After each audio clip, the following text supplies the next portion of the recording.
They handed me the envelope in front of 50 people, just as the champagne was being poured and the string quartet hit their crescendo. My name is Claire Halden, and in that moment, I didn't exist as a daughter or even a guest. I was a spectacle, a set piece, something to be revealed at the climax of someone else's celebration. It was Mason's engagement party, my younger brother. My mother called it an intimate gathering, but she'd hired a lighting crew, rented furniture, and had custom cocktail menus printed with Mason and Emily embossed in gold. The backyard was lit like a wedding scene in a prestige drama. Soft whites, gleaming silver, curated like it would be judged. Because it would be. My mother didn't throw parties, she staged power. I arrived early as instructed. Not invited, summoned. The group chat had pinged 3 days ago. Claire, come by around 3 to help with setup. Mason and Emily arrive. At 6. No please, no question. Just that tone, the one that made disobedience sound ridiculous. I'd bought a new dress the night before. Burgundy, long-sleeved, a safe choice. When I walked through the back gate, my mother barely looked up from her clipboard. You're late, she said. I wasn't. Start on the centerpieces. By 5, I'd set 18 tables, arranged 72 place cards, carried 2 crates of wine, and made small talk with a caterer who assumed I worked for the family. Do you need me to clock out now or after the cake? He'd joked. I didn't correct him. He wasn't wrong. At 6 sharp, Mason and Emily arrived to applause and camera flashes. Emily looked lovely, all nerves and dimples. Mason looked polished, smug, perfectly cast. People rose to greet him like royalty. I stayed seated at the farthest table. Around 7, my mother took the mic. I knew that smile. Perfect teeth, a pause for effect. We are beyond thrilled to celebrate our son and his beautiful fiancée, she said. But tonight, we also want to recognize someone else. I should have felt flattered. But something inside me twitched. Wrong energy, wrong moment. My mother turned to me. Our daughter Claire, she said, scanning the crowd like a stage director watching her cue land, has also been making decisions, big adult decisions, and we want to support her in her next chapter. She walked over, slowly, a wrapped box in her hands. For you, she said. With love. I didn't move, but the spotlight, literal and metaphorical, was already on me. I took the box, lifted the lid, and inside was a white envelope with my full name typed on the front. Claire Ann Halden. I opened it. I remember the first word I focused on. Claimant. The rest blurred until a phrase snapped into place like a cold slap. Notice of civil action. Angela and Robert Halden. Claire Halden. They were suing me. A silence fell, but not the respectful kind. The hungry kind. Eyes leaned in. People assumed it was a joke at first, some kind of elaborate prank. A few even laughed. I flipped through the pages. Line items, expenses, backdated invoices from childhood, food, housing, school, clothing, medical. Emotional labor. One of the final lines read, compensatory claim for 34 years of unacknowledged financial dependency. I looked up. My mother's smile didn't waver. You've always wanted your independence, she said sweetly. This just formalizes it. My father stood just behind her, silent, hands clasped, nodding like this made sense. Emily's face was pale. She started to say something, but Mason reached over and touched her arm, gently, like he was controlling a variable. It was then I understood. Mason had known. Not all of it, maybe, but enough. That's why he hadn't made eye contact since he arrived. That's why he hadn't spoken to me since January, when I declined to co-sign his second condo mortgage. You're giving me a bill? I asked softly. No, darling, my mother said. We're giving you a clean slate. I folded the papers back into the envelope. My hands didn't shake. I rose, quietly, and walked out. No slammed chairs, no shouted words, just the sound of my heels on flagstone and 50 guests who couldn't quite decide if they should applaud. In my car, I sat with the engine running. The envelope lay on the passenger seat, humming with meaning. A weapon or a wound, I didn't know yet. But it was something I couldn't return. That night, I didn't cry, I didn't drink. I opened my laptop and searched for family litigation attorneys. I made 3 appointments. I didn't answer when Mason texted, "Let's talk soon." Instead, I pulled up a folder I hadn't opened in years. Old emails, medical records, scanned bank transfers. The ones where I'd covered their debts. The ones where I'd canceled vacations to help them keep their house. The ones they assumed I'd forgotten. And I remembered something else. 2 years ago, my mother called me from the hospital. She said she needed a ride. Mason had too much going on, she'd said. I'd left work, picked her up, sat with her for 4 hours, then paid her copay. She hadn't thanked me. But when we got back to her place, I saw it. A birthday card for Mason. Inside was a $5,000 check. That same week, my credit card declined when I tried to buy groceries. That was when it started to rot. Quietly. But the performance tonight? That was the harvest. A few days later, my father left a voicemail. "Claire," he said, "this wasn't personal. It's more about setting expectations. You know how your mother is." He didn't know I'd already retained an attorney. Her name was Tessa Lowell. Tall, razor-voiced, calm like a courtroom hurricane. She read the envelope silently, then looked at me. "This is strategic cruelty," she said, "disguised as structure." "I want to respond," I said. "Good," she nodded. "Because I don't just see grounds for a countersuit. I see potential for exposure." We drafted. We built. I remember how they'd transferred one of my education savings accounts to Mason when he needed it more. How they'd added my name to a property title just in case, and then used my credit to finance a pool renovation they gifted to him. How they sent holiday cards to relatives listing our children, Mason and Emily. How the last time I brought a partner home, they'd referred to him as your little project. Every slight I'd buried under maturity resurfaced, but not in rage, in clarity. This wasn't neglect. It was orchestration. A few days before our formal countersuit filing, I received an unexpected email from Emily's subject line. I didn't know. She'd attached a screenshot, a group email thread between my parents and Mason, plans, drafts, templates. One email read, "We'll position it as a symbolic gesture. If she fights it, it'll prove her instability." Another, "Keep Emily out of this for now." I forwarded it to Tessa. Her response, "They just handed us motive." That night, I stared at a childhood photo on my fridge. Claire at 9, missing teeth, holding a school award. My mother's handwriting on the back.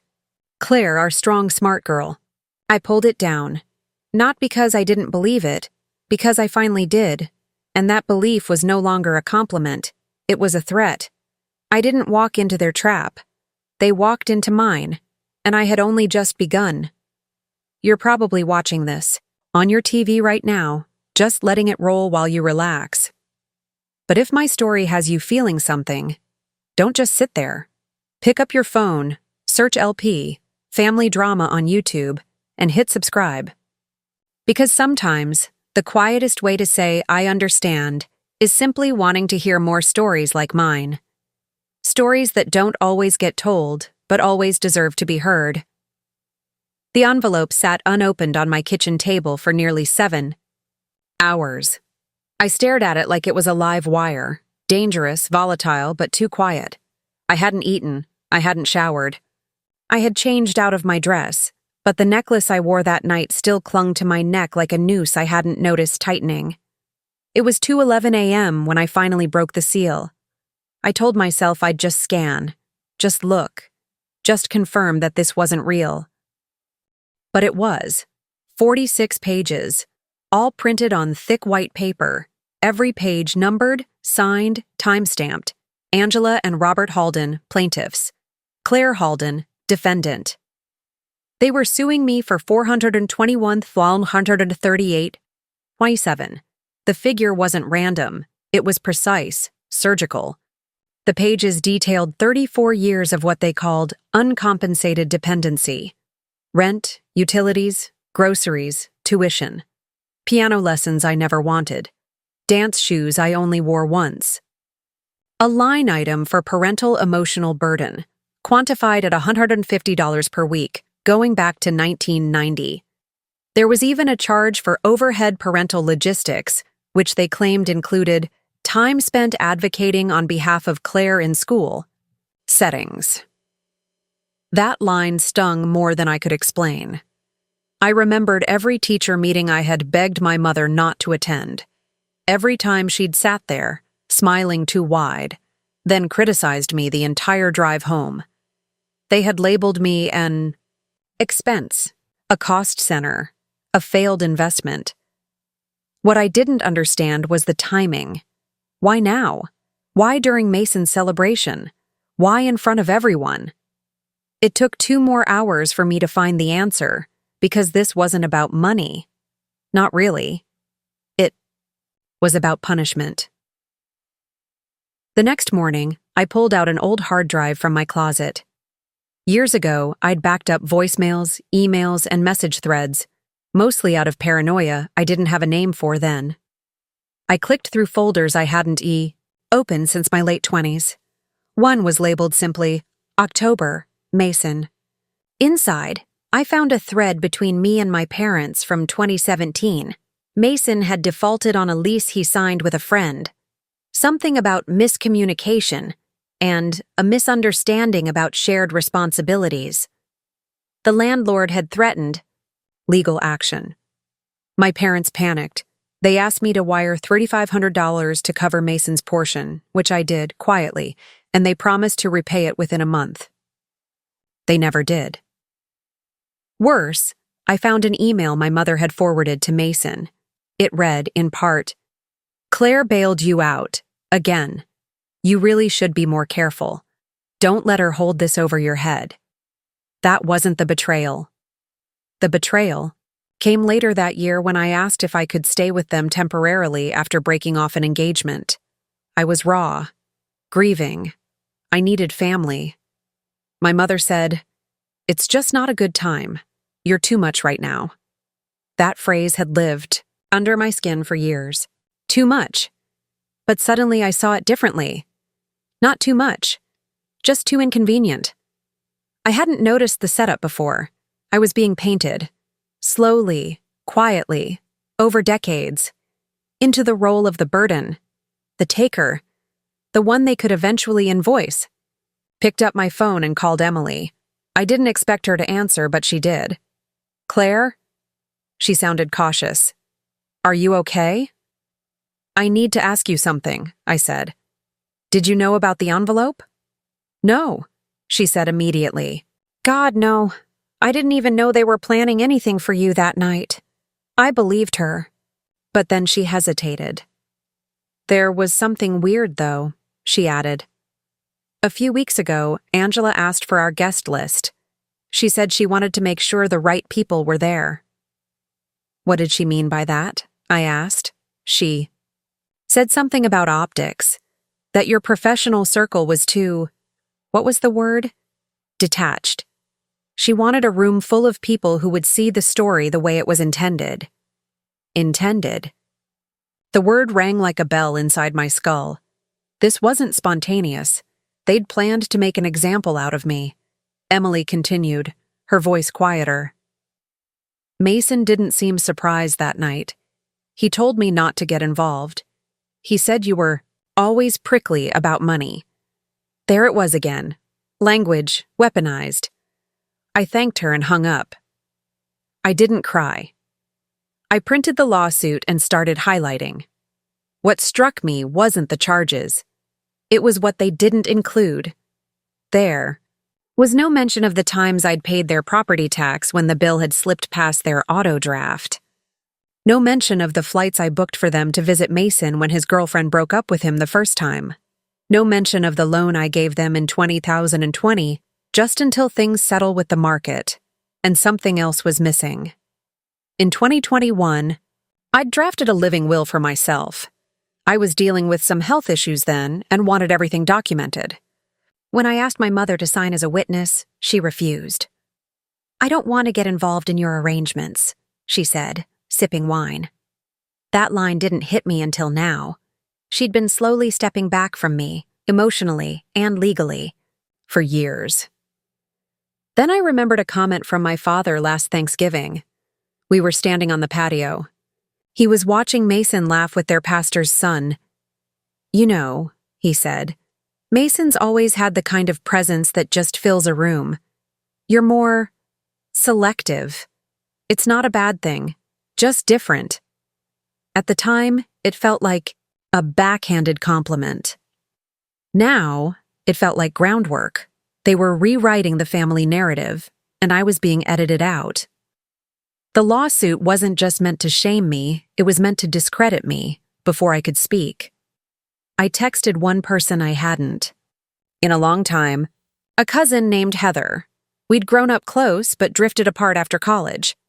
She worked in finance now and was one of the few in the family who never fawned over Mason. I asked if she remembered the scholarship fiasco in 2008. Her reply came, within minutes. "You mean when Aunt Angela redirected your award fund to cover Mason's grad school deposit?" "Yeah, I remember." I stared at the screen. I hadn't imagined it. The counselor had called it an accounting mix-up. My mother said it was a bureaucratic mess she'd cleaned up. I'd told myself not to overreact. But now the paper trail was forming. This wasn't neglect. It was strategy. I sent Heather a screenshot of the lawsuit. She replied with 2 words, "Burn them." Instead, I started building. I opened a new file. Title, Response. And I listed every financial contribution I'd made, every manipulation I'd endured, every line in their claim, and the counterline they weren't ready for. I added a new section too. Witnesses. People who'd seen what they tried to hide. I included Emily. I included Heather. I included the family friend who once pulled me aside and whispered, "You do know they take advantage of you, right?" And then I remembered something small. A card. My mother had given it to me years ago, after a minor surgery. Inside, she'd written, "Thank you for being so strong. You always handle everything so others don't have to." I scanned it, added it to the file, because that wasn't a compliment, it was a confession. And now I was ready to make it count. The office was too clean. That was my first thought. There was nothing sentimental on the desk, no family photo, no plant struggling for light, not even a forgotten mug with lipstick on the rim. Just files, a closed laptop, a single pen perfectly parallel to a legal pad. The woman behind the desk glanced at my paperwork, then at me. "Claire Halden," she said, "let's talk about strategy." Her name was Tessa Lowell. She didn't ask how I was. She didn't offer tea or fake warmth. Instead, she slid the envelope I had handed her across the desk, opened it, and began reading with a quiet, efficient precision. No raised brows. No exclamations of disbelief. When she finished, she tapped the corner of the stack with her nail, then said, "They've been planning this longer than you think." I didn't respond. I was still reeling, but I wouldn't show it here. Tessa didn't need my tears. She needed my clarity. "Why now?" I finally asked. "Why this?" "They're not just trying to humiliate you. They're trying to isolate you." She spoke like someone who'd seen this before. "This isn't about repayment. It's about rewriting the story. They want you labeled difficult, ungrateful. So if you respond emotionally, they win." I sat still, but something inside me clicked into place. She was right, and I had no intention of responding emotionally. Tessa leaned forward. Do you want to respond? Her voice wasn't curious. It was a test. Yes, I said. But not with an apology. She smiled for the first time, cold, approving. Then we'll build it the right way. We spent the next hour going through my own records, bank statements, wire transfers, emails. I remembered things I hadn't thought about in years, moments I had brushed off or rationalized, like the summer after grad school when I moved home to help after my father's back surgery. I'd done their groceries, managed their bills, even paid their water and electricity that month because they'd forgotten and were tied up with Mason's real estate licensing fees. Or the night my mother called me crying because Mason had wrecked their car. I'd Venmo'd them $2,000 to cover the deductible without hesitation. I still had the confirmation email. The subject line read, "Your family is lucky to have you." I had believed it then. We kept going. Every note, every receipt, every sacrifice dressed up as obligation. Each thread led somewhere, and all of them pointed to a truth I hadn't fully admitted until now. My family had been keeping a silent ledger, and they were preparing to weaponize it. That night, I went home and started organizing everything Tessa had asked for. Dates, documents, photos, even voicemails. One from 2019 stood out. It was from my father. "Claire, I know you're busy, but if you have a moment, your mother needs help setting up the charity gala guest list. You're always better with spreadsheets than Mason." At the time, I had smiled. I had felt seen. Now I realized I wasn't being seen. I was being used. I clicked over to my cloud storage, searching for one particular folder. Family Tax Info, 2018. Inside was a file my mother had sent me to help her file properly. I hadn't read it closely at the time. Just filled. In the blanks, submitted and trusted she wouldn't misuse my name. Now, I read it properly. My name appeared on line 27, listed as a dependent. I was 27 years old, with a full-time job, and she'd claimed me to receive a larger tax return. The next day, I told Tessa. Her response was immediate. They've been building this like a case file. Long before the lawsuit, they were stacking a narrative. That you're dependent, that you're difficult, that you're emotionally unstable. I asked her what I should do. She replied, "Break the frame before they finish the painting." We filed a notice of intent, not a countersuit yet, but a legal signal, a warning shot. Within 48 hours, I received a text from Mason Claire. "This is getting out of hand. Can we talk?"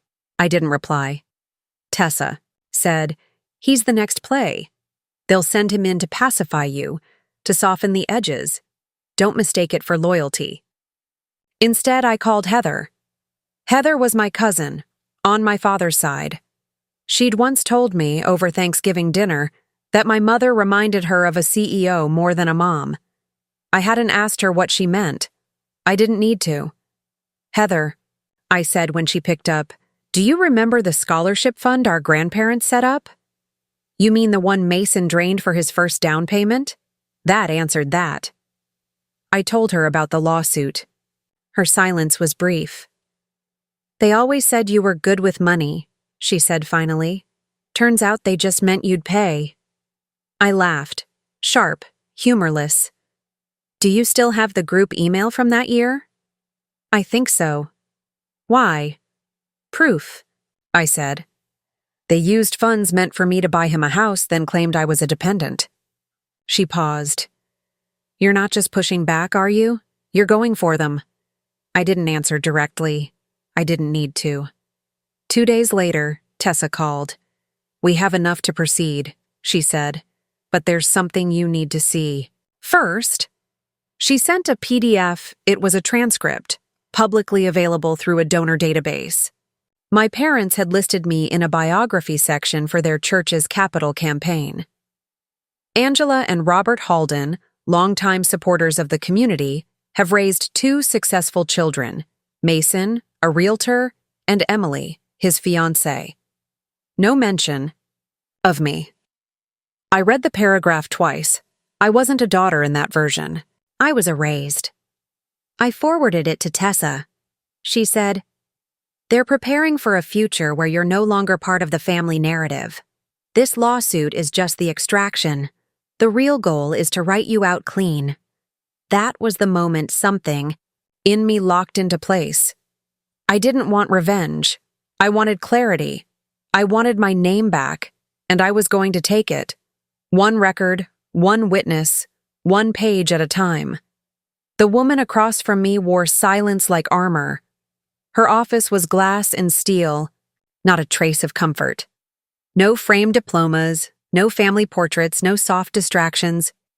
Just clean lines, muted tones, and a quiet that made everything feel surgical. She hadn't even introduced herself yet. She read the legal papers I handed her without commentary, her lips pressed into a pale, precise line. I didn't interrupt. I let the quiet do what it always did, strip away illusion. Finally, she looked up. "This wasn't drafted by amateurs," she said. "They had legal input, possibly even PR." I nodded. I figured. Her eyes flicked to mine. Claire Halden, 34, no criminal record, stable income, independent living, and yet they're labeling you as financially indebted. They're trying to rewrite the last 3 decades. She leaned back. "And you want to respond?" "Not with sentiment," I said. "With structure."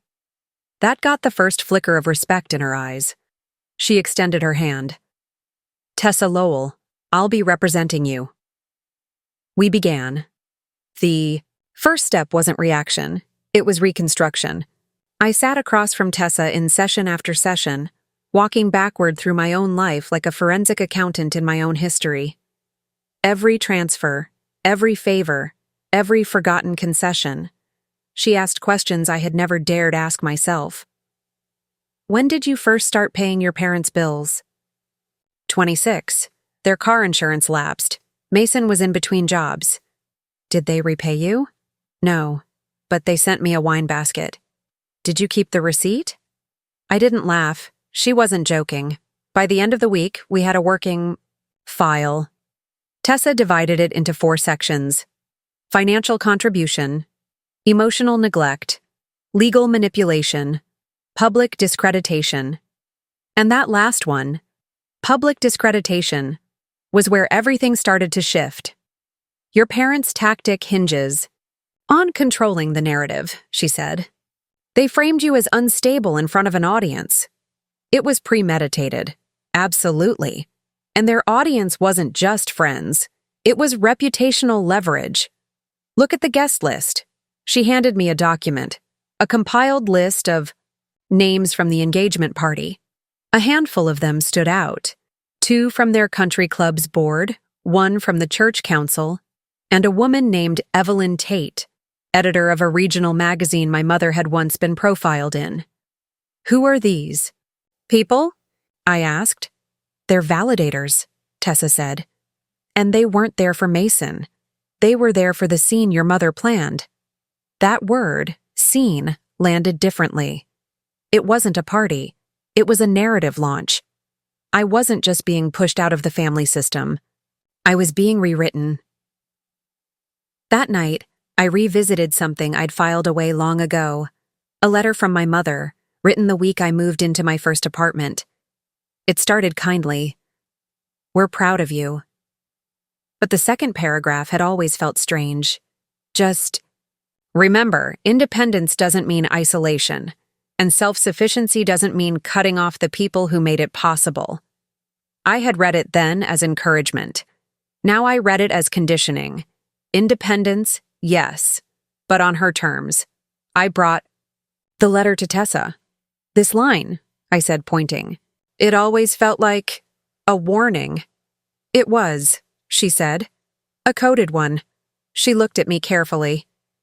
"Are you prepared to take this further?" "I'm not here to win sympathy," I said. I'm here to dismantle a lie. The following morning, Tessa filed a legal notice. Preliminary intent to countersue. The grounds were emotional coercion, reputational harm, and bad faith litigation. Within 48 hours, I got an email from Mason. Hey, just checking in. Can we talk? I know Mom and Dad can be intense. It looked like concern. But Mason never checked in. He hadn't spoken to me since I turned down his request to co-sign a loan for a second property. I didn't reply. I forwarded the message to Tessa. He's the messenger, she said. Not the message. Later that week, a package arrived at my apartment. No return address. Inside was a photo album. Childhood photos. Me and Mason. Birthdays. Vacations. It was filled with little notes in my mother's handwriting. Your first bike ride. You always looked out for him. Strong and smart from the beginning. It was almost tender. Almost. But tucked inside the back sleeve was a folded sheet of paper. A typed letter. Claire, we don't want to fight. But you have to understand. You made choices. You pulled away. We just reacted. Love, Mom. That line. You made choices. A pivot. It turned the consequence into cause. I handed the album to Tessa. It's a play for guilt, she said. It won't be the last. We were ready to escalate. But then something else surfaced. Woman named Nora Langley. She used to work with my mother on a nonprofit board. We'd only met a few times, but I remembered her as sharp-eyed and careful with words. She messaged me on LinkedIn. Claire, I hope this isn't intrusive, but I wanted to say I was at the engagement party. I overheard something that's been bothering me. I asked her what it was. She replied. Angela said, this will teach her not to threaten the family again. I don't know what she meant, but I thought you should know. Threaten the family. I went cold. I hadn't threatened them. I had warned them months earlier, when I discovered they had used my credit rating to secure a refinance without informing me. I'd confronted them privately. Told them I wouldn't allow my financial identity to be used again. My mother had brushed it off. Don't be dramatic, Claire. Your family.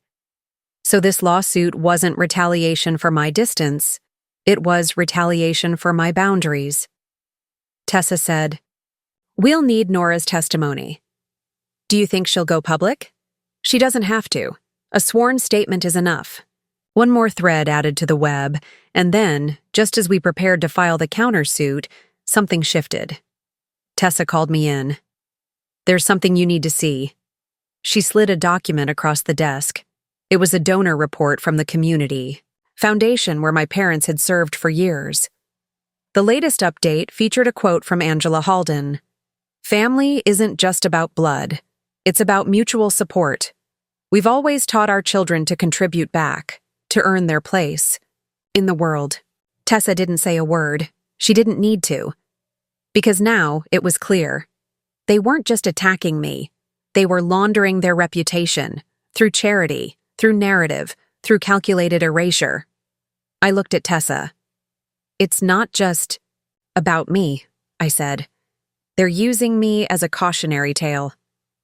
Then we changed the story, she said, and we began to prepare not just a lawsuit, but a reckoning. The notice went live on a Wednesday morning. It wasn't flashy, no headlines, just a quiet legal filing posted to the public docket of our county's civil court.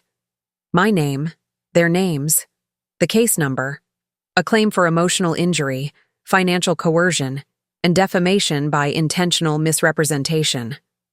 I didn't post it anywhere. I didn't send a single message. But by noon, my phone had started buzzing. It wasn't my parents. Of course not. It was the outer ring, the secondhand believers.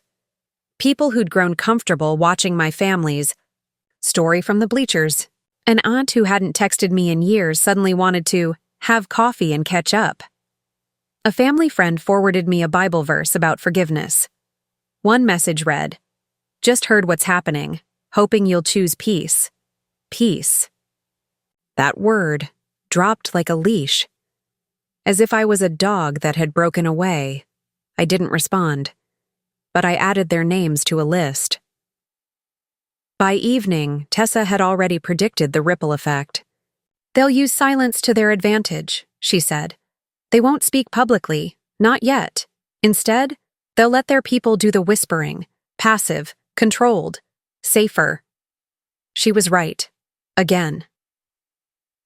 That night, someone leaked a letter to the donor community at my parents' church.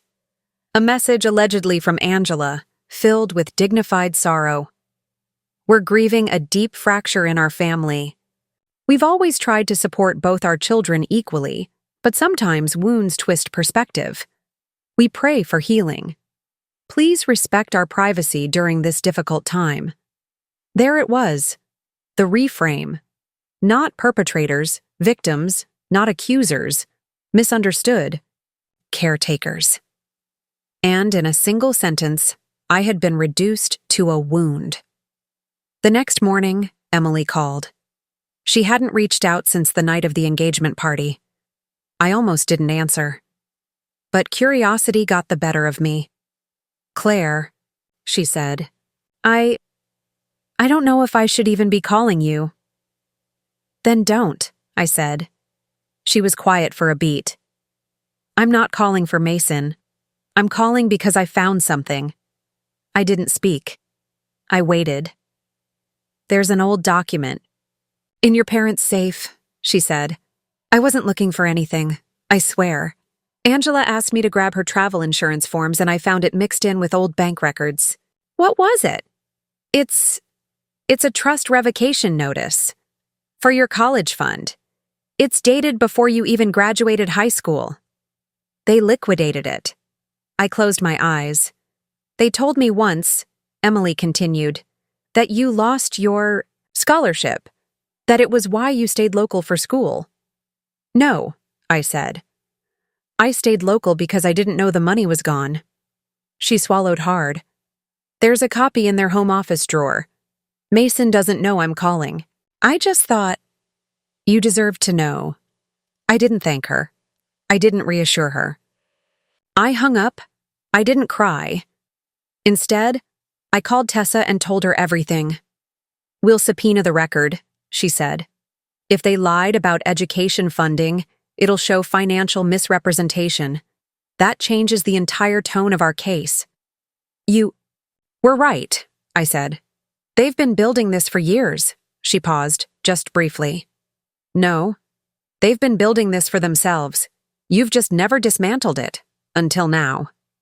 That night, I pulled out a stack of old thank you cards. Most were blank. My mother had always insisted we keep them on hand for appearance. But one had something written in her handwriting. "Claire, thank you for never making things difficult. We rely on that more than you know. More than you know." It sounded sweet, until it didn't. I scanned the card and sent it to Tessa. She added it to the file. Then came the pivot. The moment I hadn't anticipated, a reporter reached out. Not national, local, community-based. She wrote a column on family legacies, said she'd gotten a tip from someone on the church board about a legal dispute that might reflect deeper patterns of dysfunction. She didn't ask me to comment. She asked if I wanted to. Tessa warned me. "Once you speak publicly, you lose control of the lens." "I've already lost control of the lens," I said. "They've replaced me with a cautionary myth." So, I agreed.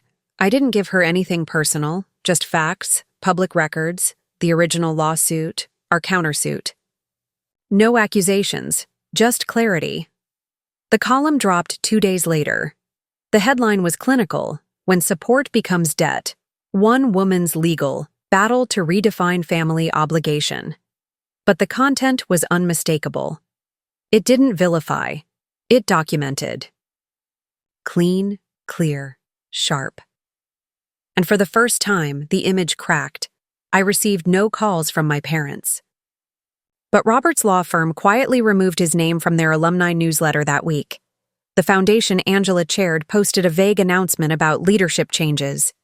2 family friends unfriended me on social media. I added their names to the list, then Heather reached out. "They're starting to panic," she said.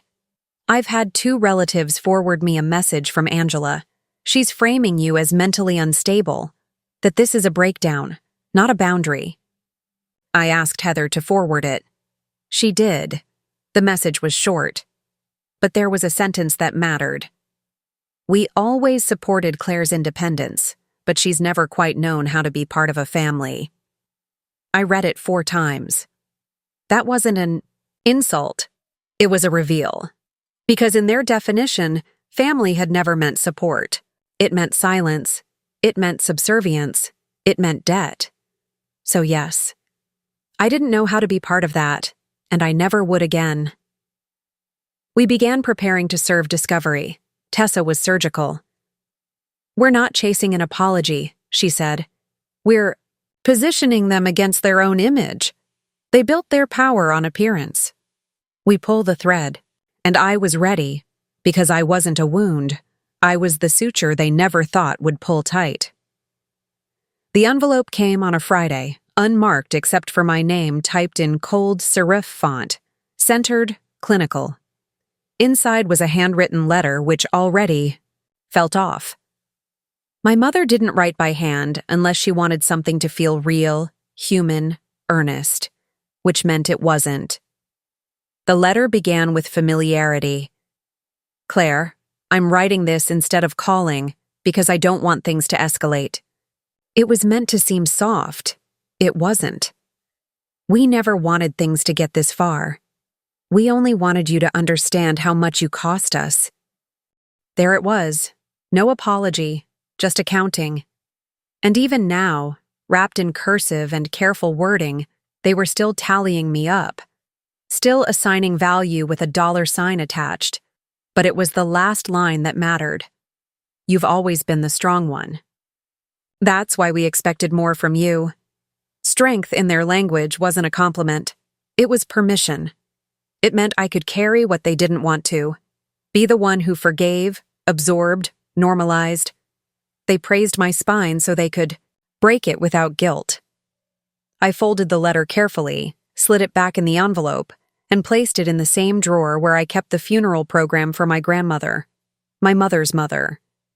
A woman I barely knew, and whom my mother barely grieved. When she died, Angela had worn gray, not black.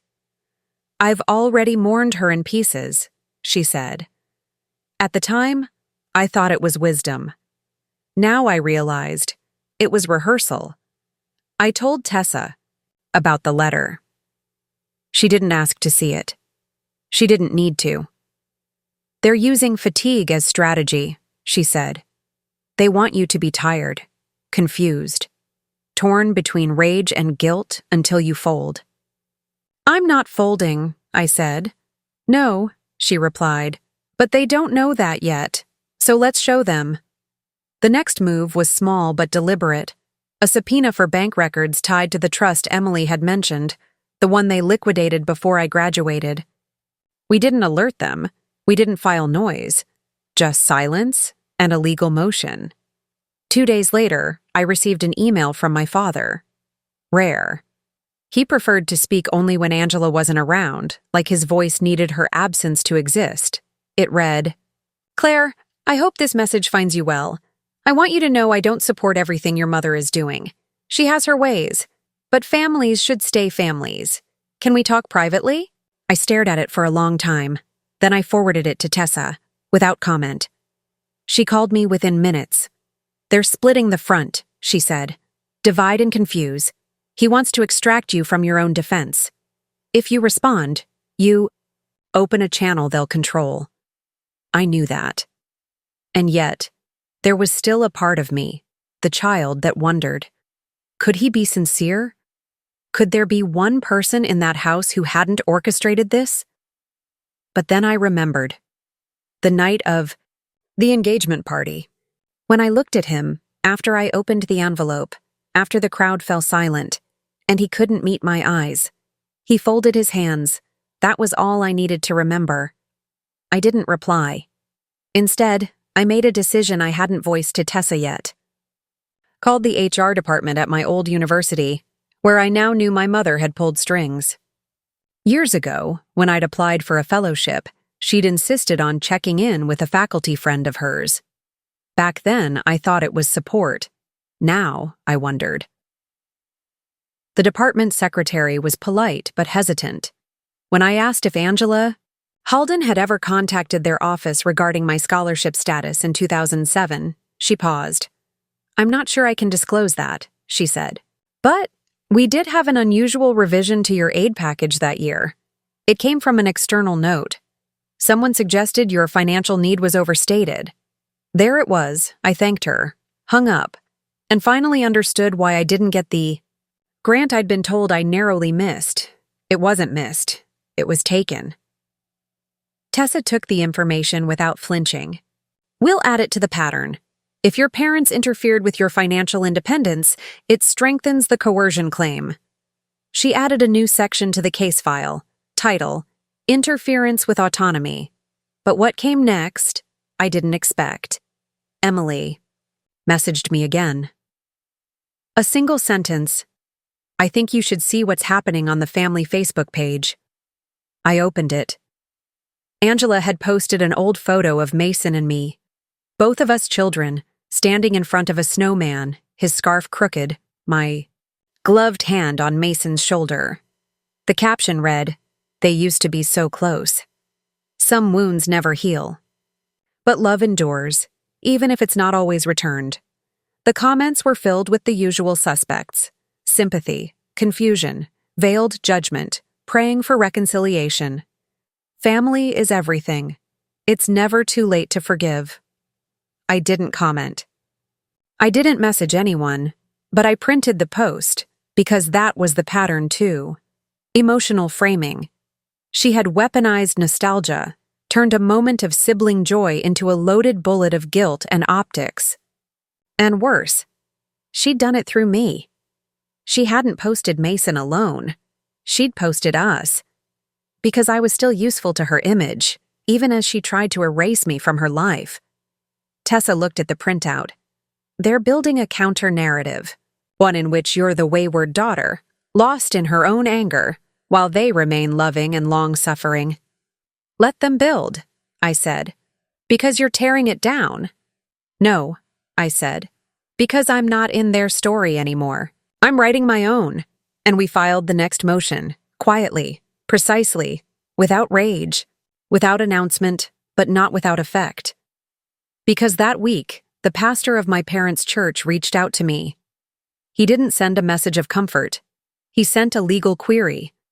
Apparently, a donor, anonymous, had raised concern about the optics of leadership involving itself in private litigation designed to harm a child.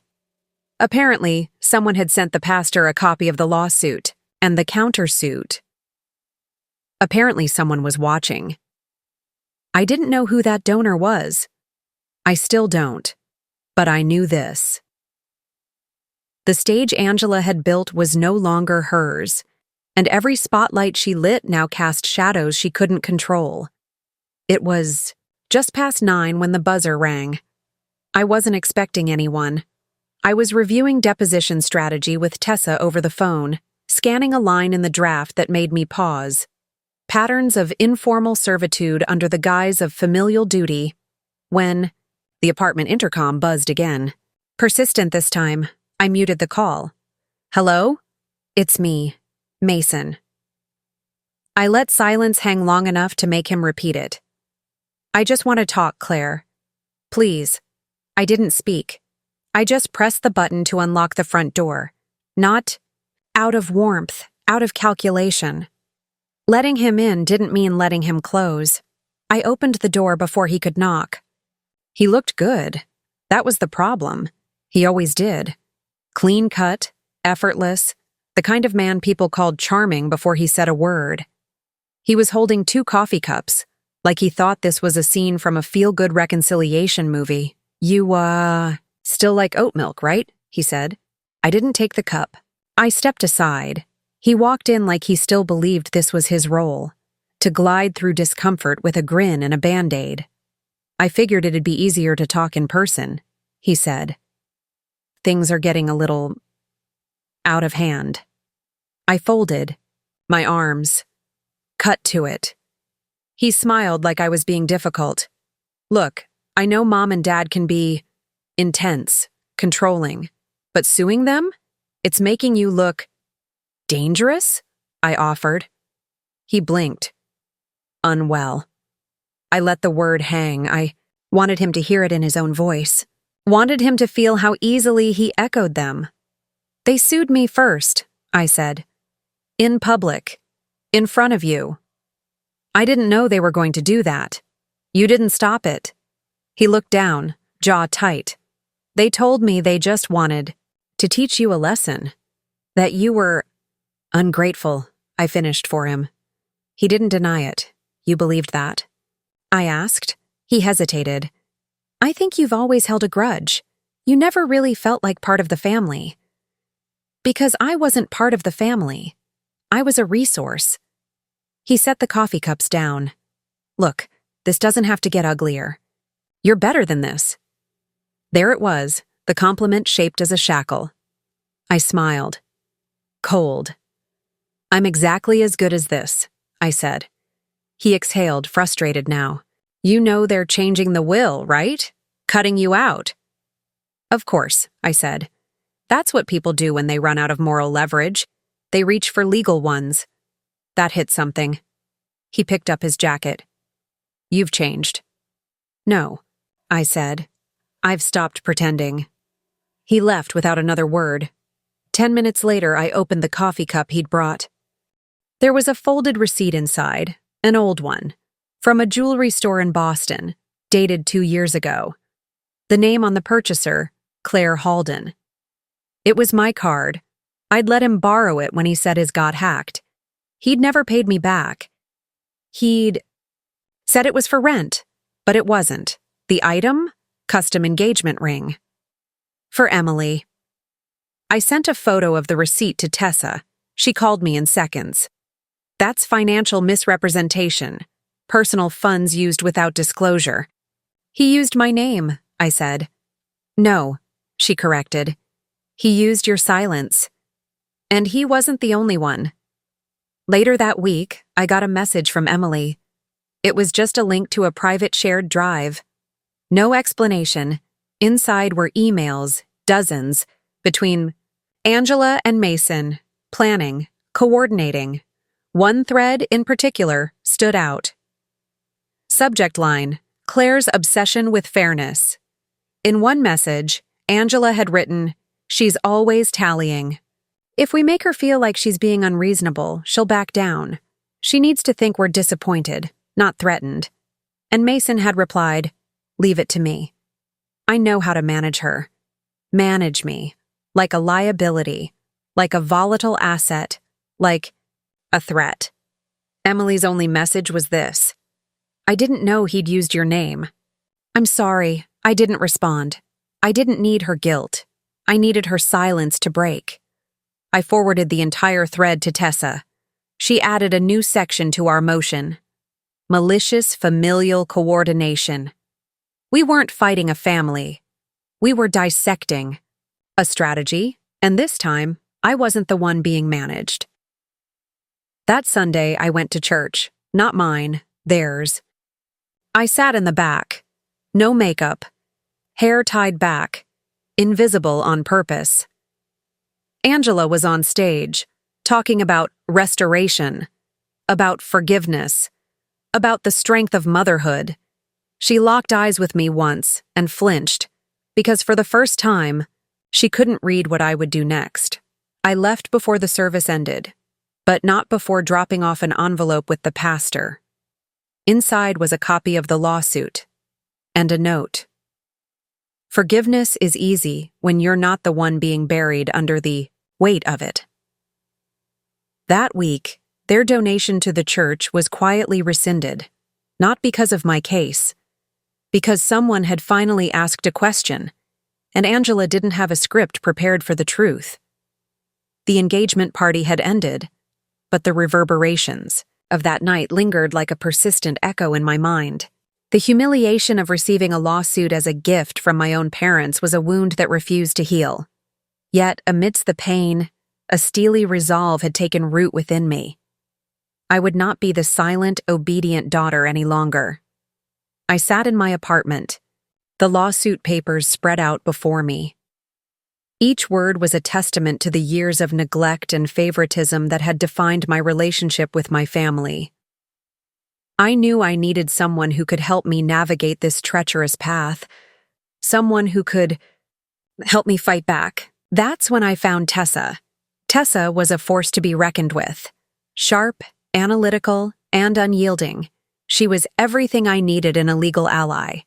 When I presented her with the lawsuit, she raised an eyebrow, a hint of amusement playing on her lips. "They're suing you for child support reimbursement?" she asked, incredulous. I nodded. Apparently, raising me was a financial burden they now wished to rectify. Tessa leaned back in her chair, fingers steepled. "Well, Claire, if they want to play hardball, let's give them a game they won't forget." We began to build our case, meticulously gathering evidence of emotional abuse, financial manipulation, and the blatant favoritism that had defined my upbringing.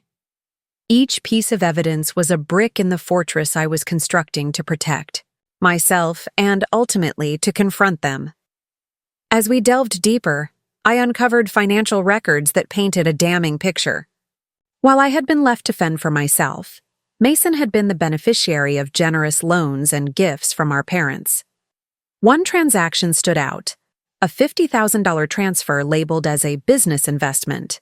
Yet there was no record of repayment, no contract, nothing to suggest it was anything but a handout. I confronted Mason, hoping for some semblance of honesty. We met at a quiet cafe, away from prying eyes.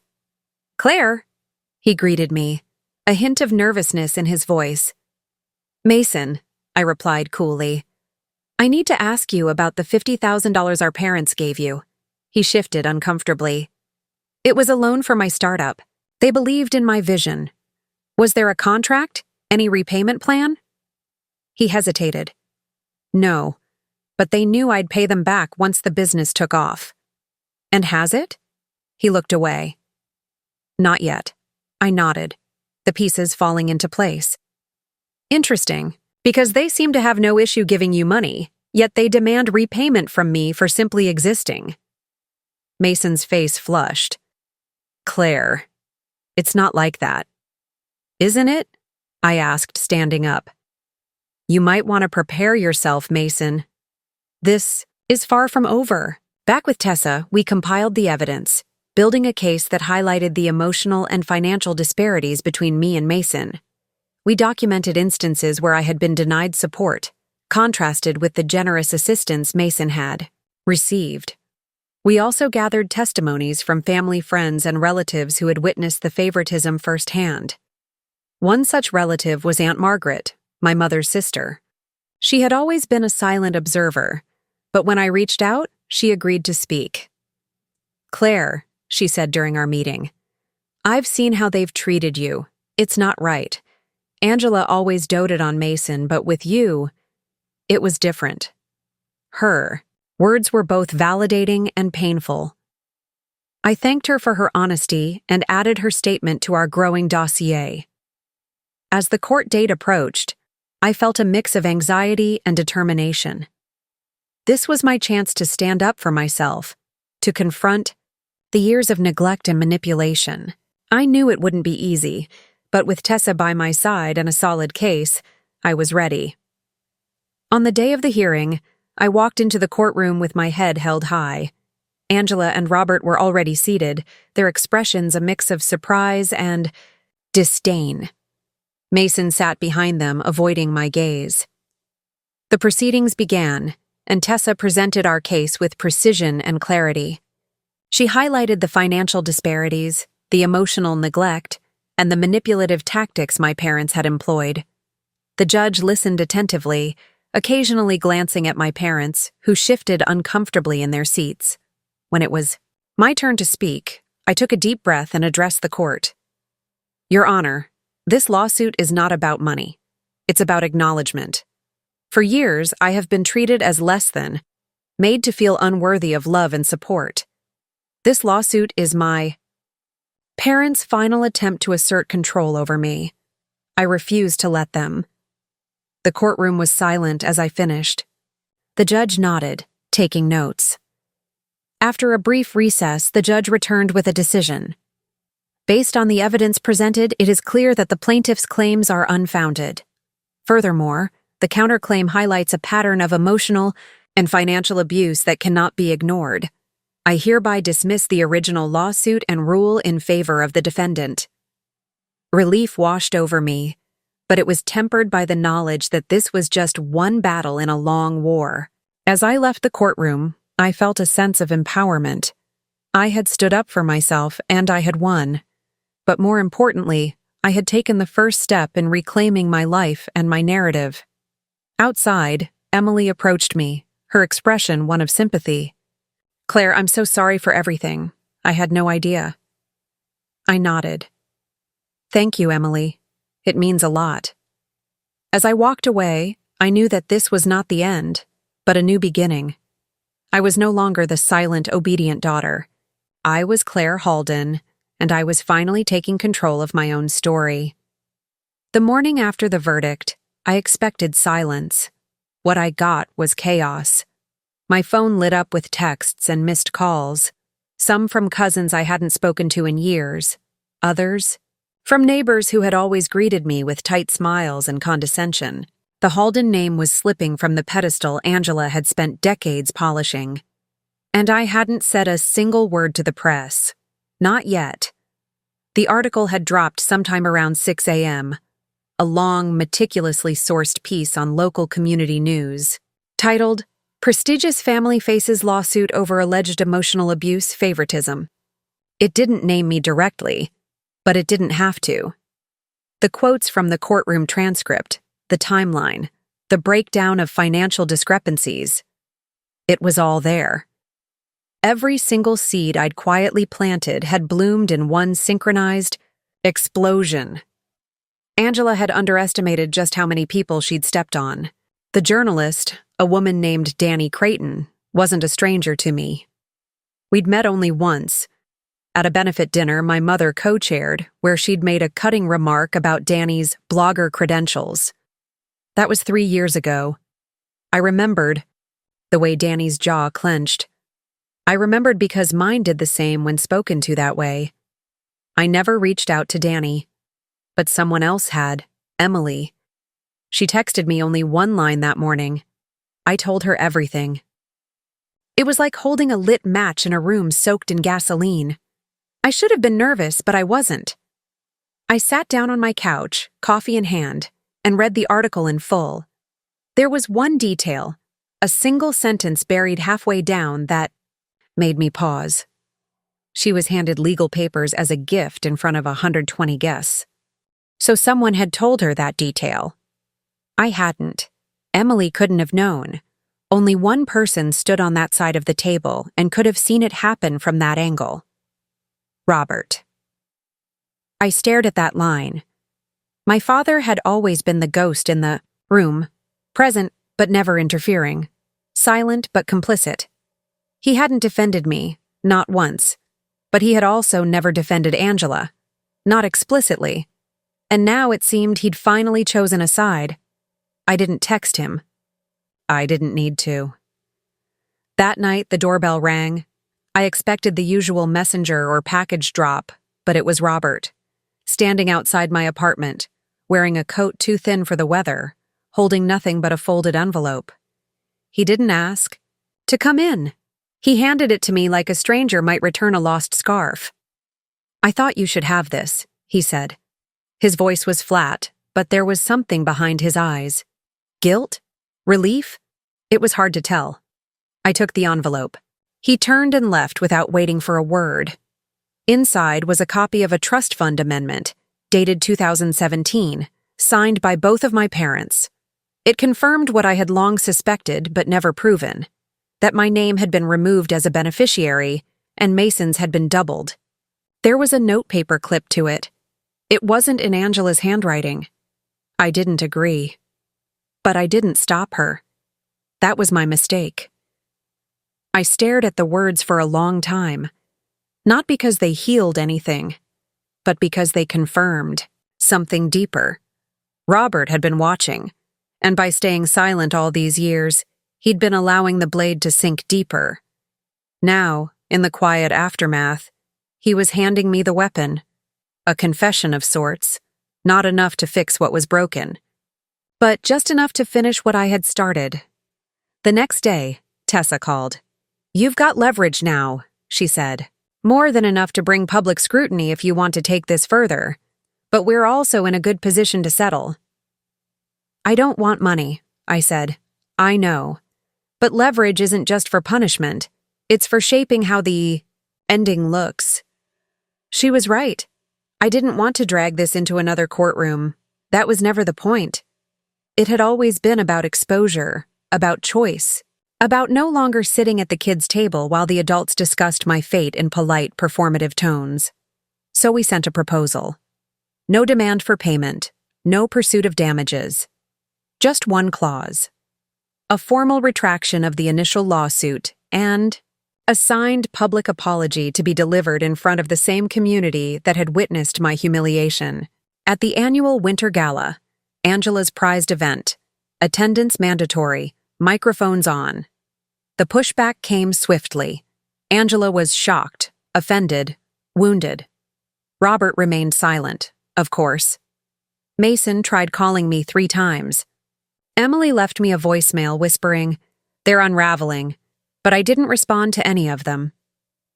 When the gala evening arrived, I didn't go inside. I waited in the parking lot. I'd already prepared my statement, had it scheduled to post online at the exact time their microphones turned on. Inside, they were about to step on stage and pretend to do the right thing. Outside, I was releasing the receipts. Every document. Every redacted line. Every forgotten birthday while Mason's got catered cakes. Every, "You're so independent," while my tuition lapsed and his hobbies got funded. The post hit just as Angela opened her mouth. Phones lit up across the ballroom. Heads turned. The speech faltered. I didn't need to hear it. It wasn't for me. The apology was never for me. It was for everyone else. For every daughter who got left out of the photo. For every son who got used as a weapon. For every polite silence mistaken for consent. I drove away before they finished.